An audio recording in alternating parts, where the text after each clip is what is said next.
what's up, man? This is Drastico. I'm sitting here. This is Roads and Convos, brand new episode. Yeah, sitting here on this beautiful day in Houston. Man, check out that view.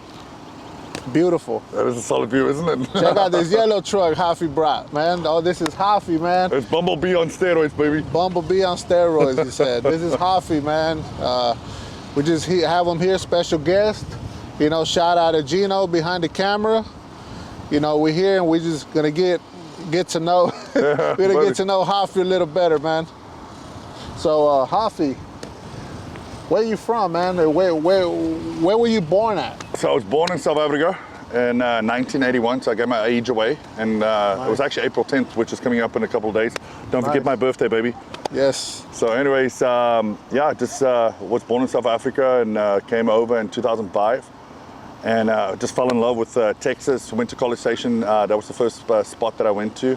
Nice. And we played out here in the Woodlands and Houston, a couple of games, rugby and whatnot. So came out and just fell in love with this place, dude. H-Town. H-Town. Now you bleed H-Town. A little bit. That's cool, man. So what was life like growing up out there in South Africa? Oh, dude, I mean, it's similar to Houston as well. So that's where the transition was easier, just because there was a lot of similarities. The southern hospitality, that's the one thing that really got me as well. So it was easy to get along with the folks and the people.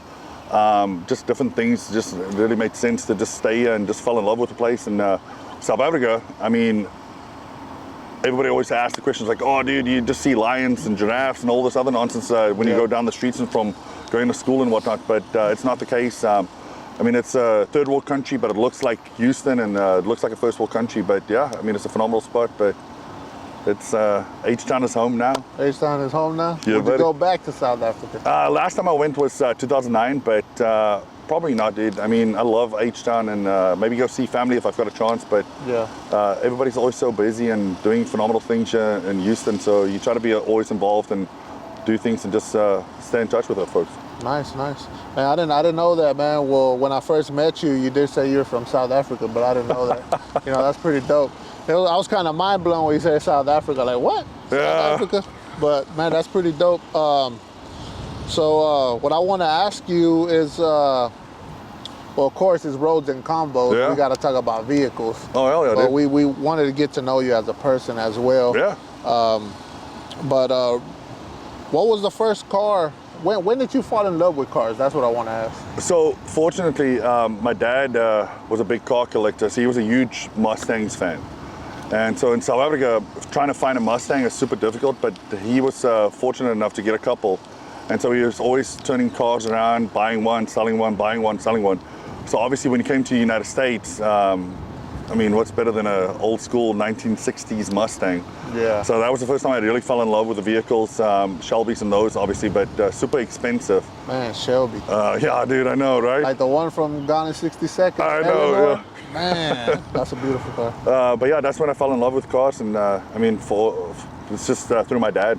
Yeah, so it was a family thing. Yeah, always a family thing. So there's a bunch of photos of us in some of the cars, and you just see us behind the wheels, and obviously trying to play with the stuff. And you're like 5, 6 years old, but you couldn't drive nothing. So, but yeah, fell in love with cars from when we were little. So what was your first car? That's the next question. So nobody's gonna know what the first car is in the United States, but it's when we have this conversation, is Ford Bantam. Bantam? Yeah, it's a little truck, 1-tonner. Dude, it's the size of a Ford Focus, but it's got a flatbed in the back. That's basically the best way to explain it. Is it like a mini truck? Yeah, it's a mini truck, but Nice. it's a 1-tonner. And I just remember my dad got it. So in South Africa, you learn how to drive manual. If you were posh, you get an automatic. But we weren't too posh. We just drove the manual cars. But I remember just always have to lift my leg and do like one of these little stretch leans into the vehicle because it was so tiny, and then go over the little gear shifter. But yeah, that was my first car. Nice. All right, what about your favorite car? You're gonna make me think about that one. If you could choose one out of the ones you own, which one would be the car that's like the one that you're like tied to? You know what's funny? So there's a couple of cool cars where everybody, when they see them, man, it's a beautiful vehicle, or hey, it's a cool car because it's a cool story behind it. But The one I feel like that was one of my first ones that I really got into, and I branded it with all the stuff with the H-Team, the van, the 1988 G10 Chevy van with the recliners in the back with the disco ball. Man, that one's clean. I know, dude. I like and it. That's one of the ones I attached to as well. Like one of my sons, little Hoffie, he immediately was like, dude, that's what I'm gonna drive in high school. So he's been eyeballing it the whole time, but that would be the one that I'm the most connected to. That one's clean, man. I love how you got the vinyls in there. Man, it's Red like Fox, it's a time capsule. I know, dude. It's dope. I like it. I like it a lot. So basically, that vehicle's right there, your favorite one. Yeah, absolutely, by all means. So that one's kind of been part of a life journey. Yeah, and I would say as well, it's one of those where you try to turn and buy a car, sell a car, or whatever, but that one is not even up for sale. It doesn't matter what the amount is. It's just super special because when we were little, the show A-Team, obviously we watched it a lot. B.A. Baracus, Mr. T, and all those guys. Yeah. Dude, coming from South Africa, watching the show as a little kid, and bam, I'm in the United States, Houston, Texas, and I drive one of those. Cheers. Yeah, that's dope. What year was that you got here to Houston? 2005. 2005. Yeah, so this year, September 1st, I've been here 21 years. Okay, 21 years. Yeah. You've been here for a while. A little bit. Yeah, you belong to Houston now. What else I was gonna ask you? I was gonna ask you something. Yeah, that's why it's a combo, dude. Man, we go back and for real, forth. it's a combo. Yeah.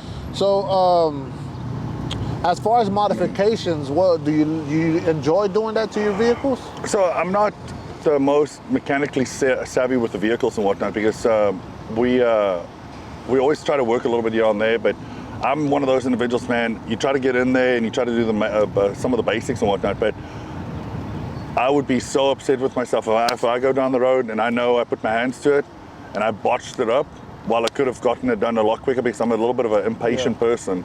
So yeah, there's some stuff I enjoy to do, but especially when it comes to some of the modifications to the actual vehicle, when it comes to the aesthetics and so on. Yeah, but you like adding your special touch. Oh, absolutely. Also. Yeah, yeah. You enjoy doing that. There's a Hoffie touch for surely on each vehicle. Nice. Yeah, that van is dope. I like it. I like that van. Buddy. It looks like one of those vans you would take a road trip in. Dude, no, 100%. And that thing is in such good shape to where you for surely could take it on a road trip. Obviously, you probably have to take a good amount of radiator fluid and power steering fluid. So a survival kit. That's what my friend in Dallas calls it. A car survival kit. Hell yeah. How important is faith in your everyday life? Oh, dude. So I feel like those things go hand in hand sometimes as well because you want to make sure you build a good family life and have religion as one of your foundations.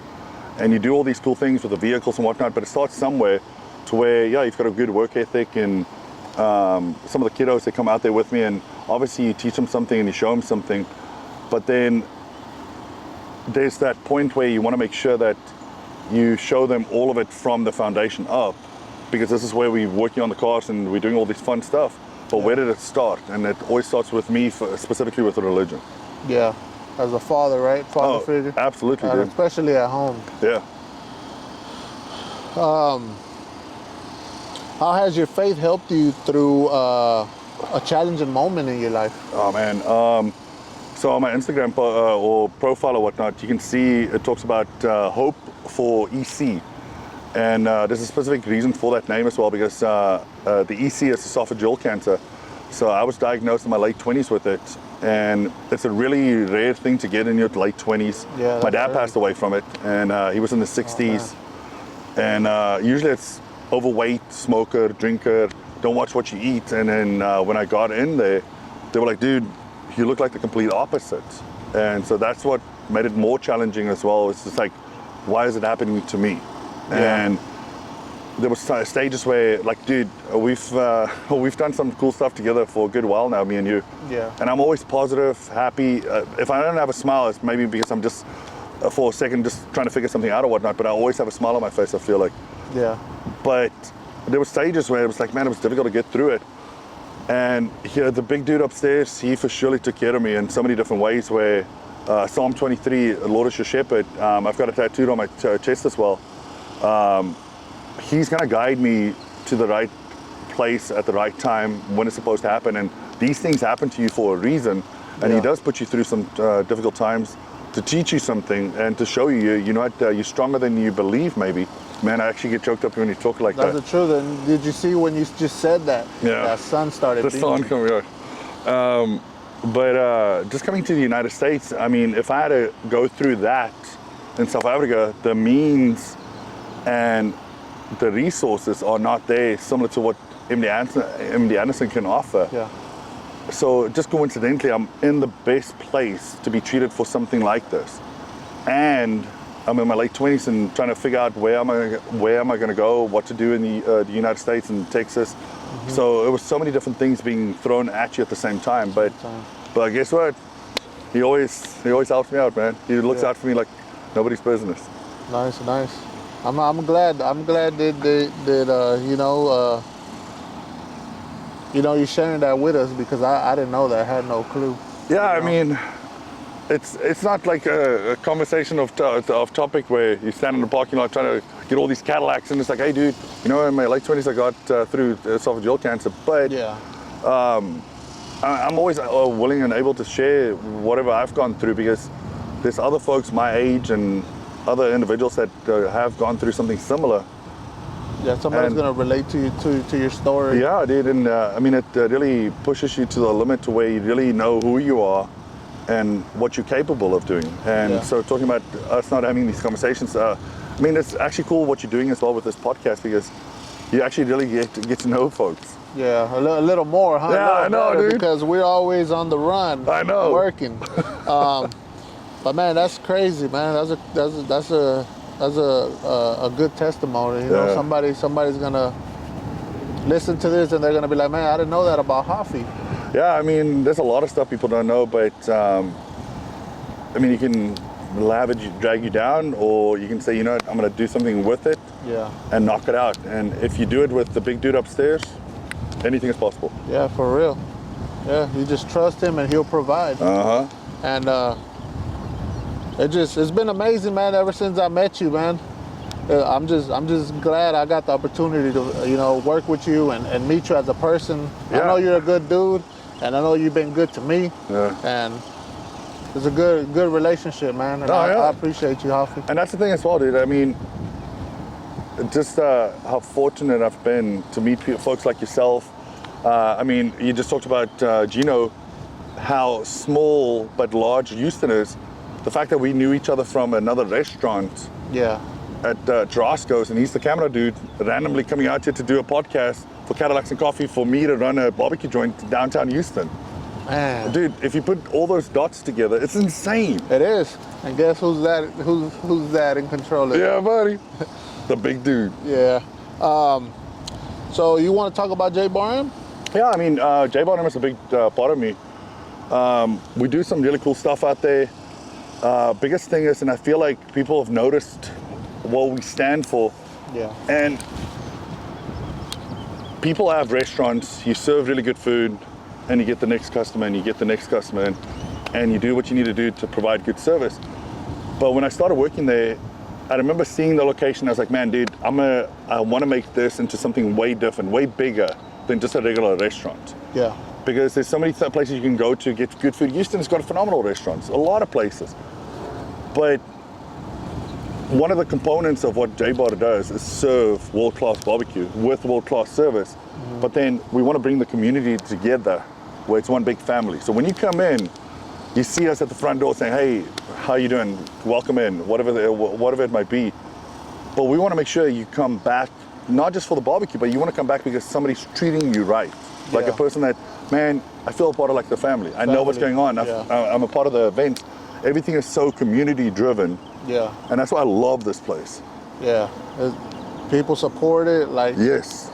I don't know what it's like to be at another city, but I know when we host events there and we bring the community together, through Cadillacs and Coffee at J-Bar-M, my experience, anywhere I go, especially in Houston, it don't matter what event. Yeah. There's always that community feel. Yeah, and that's people what showing love and support. And that's what we wanted to do, because that's where you feel it. Energy is a big deal, man. When you meet someone for the first time, or just shake their hand and just see a smile or whatever it might be, but you can feel the energy, and that's what I'm trying to create there at J-Bar with all the staff, the phenomenal staff that we've got, to just do something to where folks say, yeah, you know what, I want to be a part of this. Yeah. Well, let them know where's J-Bar-M located at. 2201 Leland Street, Houston, Texas, 77003, baby. And it's top what? Oh, it's top, what do you call it, barbecue joints for Michelin recommended. Yeah. And we were on the top 100 Houston Chronicle list as well for restaurants in H-Town. So we've got some accolades and whatnot. Nice. Thanks a lot for Texas Monthly giving us, what do you call it, top 25, like newcomers. And, in Texas, right? Yeah. Man, that's an accomplishment right there. Yeah, I mean, dude, the place has been there serving phenomenal food from day one. And I think people notice it, but it was missing that one component of, let's do something bigger. Because again, he saw something and putting me there, saying, hey, we're going to go after the community. We're going to make sure that they know this is their place to do business, for them to come out, do their vendor markets, bring the cars out, enjoy each other, their families and everything. It's about family. Yeah. Oh, that's beautiful. Yeah, bringing everybody together. It feels like preaching, right? Blending cultures. Dude, blending cultures, and that's where we did the all hands in this year. So before this, my first job in the United States was with the Houston Texans. I worked for the actual team for a long time.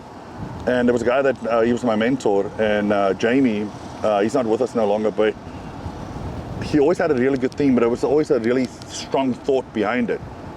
And so I said, man, all hands in with all the different cultures, because there was a lot of stuff going on. Obviously, people know, like, we're not going to talk about politics, but I'm just saying there's stuff going on where we're from different places, different cities, different cultures, wherever, but it's going to take all of us to combine, do something well for the city, do it well for Soccer World Cup.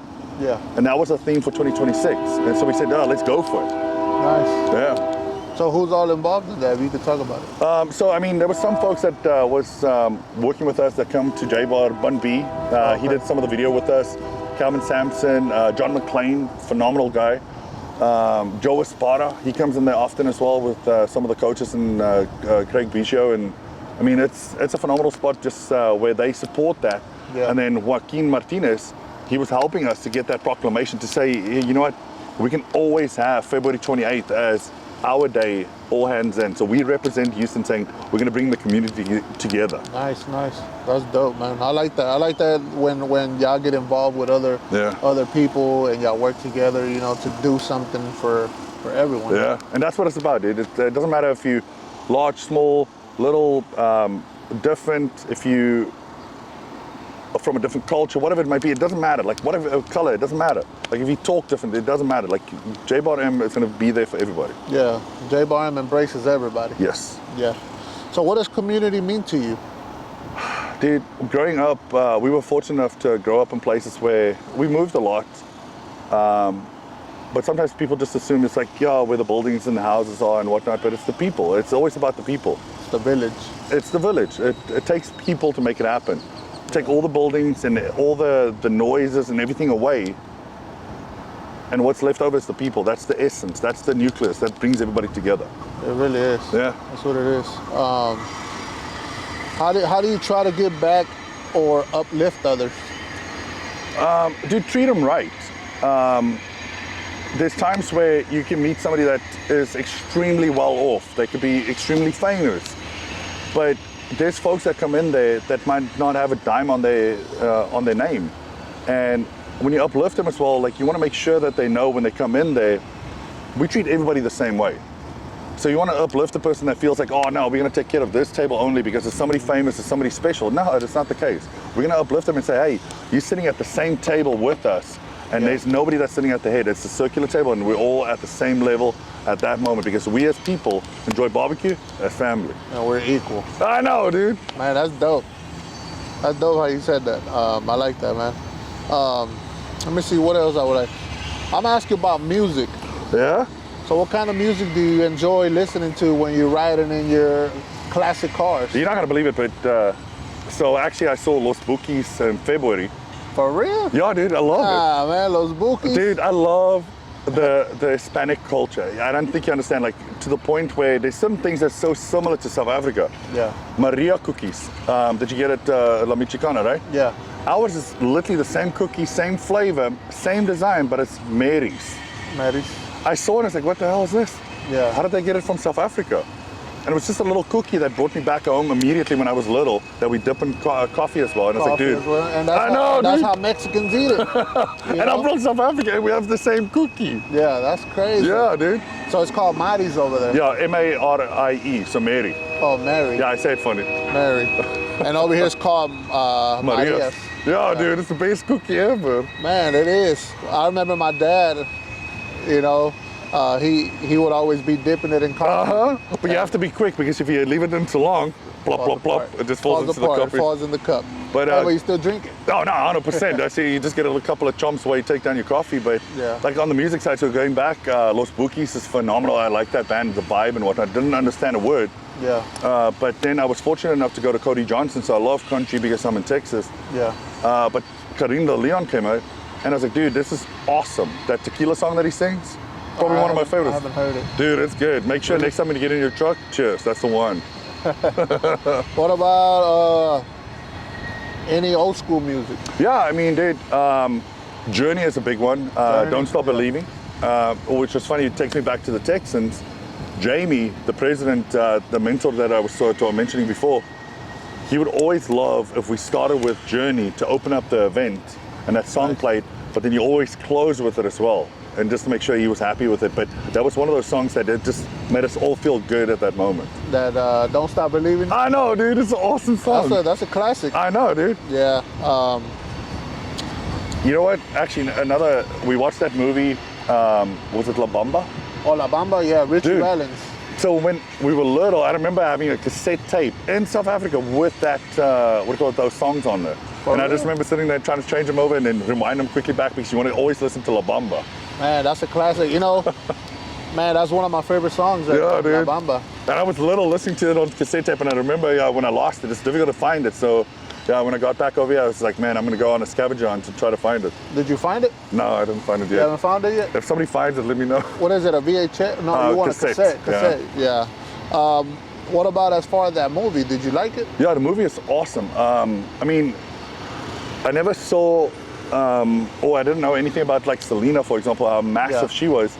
But when I came over here, I watched the movie and listened to the music, and dude, it was actually astonishing how good that lady was. Man, she was, and she was young. Dude, and it's amazing what he did for her as well, to put her out there, to do all the things she did at such a young age.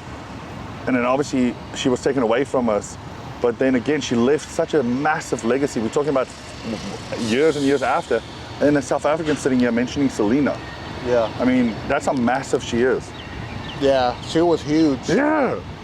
Bigger than... She's like a Michael Jackson, dude. Yeah, big. Man, I really wish that she was still alive right now. You know, but I mean, things happen. Yeah. He decides when you go. Yeah, he decides when our time's done here. Yeah. But that's why you try to do as much good as possible while you can, because that's what I'm trying to do at J-Bar, because you never know when your number's being called, and that last person you speak to, the last person you touch, and in such a way that you want to make sure that they walk away and say, you know what, he made me smile, he made me feel better. Yeah, life is short for sure. Man, I was having that conversation with somebody, and it's kind of like when you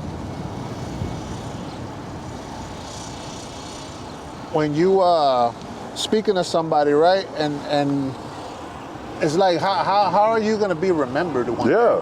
You know? And some people feel like you're gonna get remembered for, Hoffie did this and did that, but it's not really much about what you're doing.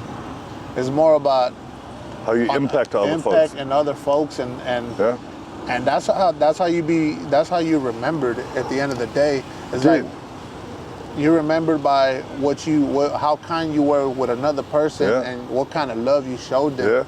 And that's gonna be life changing for them when they really sit and dissect that moment they shared with you. Yeah, because I mean, it's like you can collect a bunch of cards, you can collect whatever, and talking about the Roads and Convos and podcast that you're doing, it's cool that you're doing that because you're actually getting to know somebody past the point of just the vehicles and whatnot. But they collected these vehicles and that, but what did they do with them? Did they impact somebody in a positive way? Did they, I mean, what's his name, David from HGX, he tries to do all these good moments with different cars and whatnot, and that's creating impactful moments, and what you guys do in the community is insane. Yeah, it's just, you never know. It's just like, just the smallest thing could be the biggest thing for somebody, and you don't know until that person, you have a conversation with that person, and they let you know what you've done for them. And then it's mind-blowing. It's like, man, that's really not me. That's God. And that's why we do a lot of stuff that people don't even know about. I mean, I'll share one, because I don't want to sit there and say, oh yeah, we do all these good things, but there's a young lady, she came to us, and she was baking cookies. Yeah. And so she stands at our countertop multiple weekends, and she tries to sell her cookies and whatnot. And it's a good cookie, dude. It's a solid product. But I think she's 12 or 14, and so she comes out there with her mom. Yeah. And so they come out there, and it's a moment for them to enjoy some barbecue. She makes actually money. It's a young entrepreneur, and we are able to help facilitate, to show her, hey, this is where you can learn more sales skills or whatever it might be. But so when people walk in there and they see that young lady, it's like, that is one of the individuals that we're trying to impactfully show that we do something different for the community. Yeah, that's inspiring, because you're supporting young entrepreneurs, and that's what we like doing out here.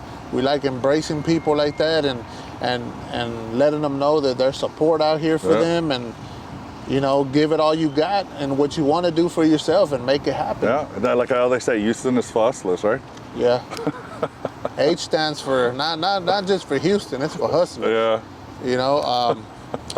But man, just one last question. Like, what message would you like to leave, with the people watching this today? You know, dude. And actually, funny enough, some of the stuff that we spoke about last is how you impact somebody is going to be the everlasting thing that they're going to remember, hopefully, and it's going to be something good, hopefully, as well. Where you can say, they walked away and said, he made a difference in my life to where I've got a smile on my face.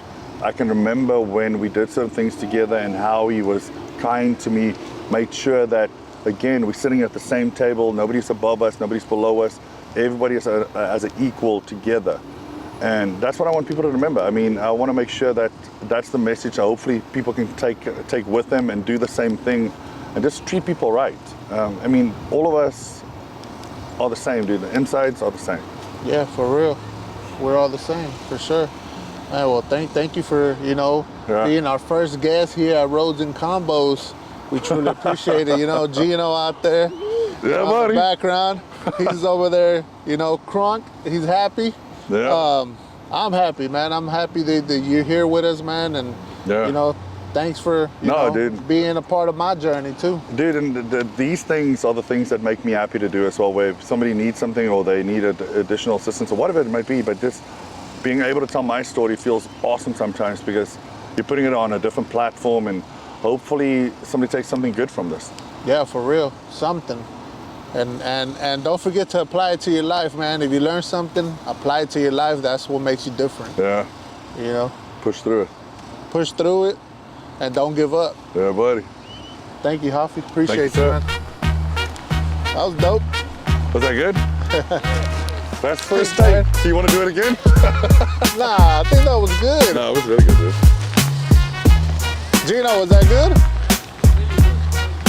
I think we could have talked more about cars, etc., but man, that's cool. It's not just about cars, No, but it's like, cars are involved, but it's cars that brought us together, right? Yeah.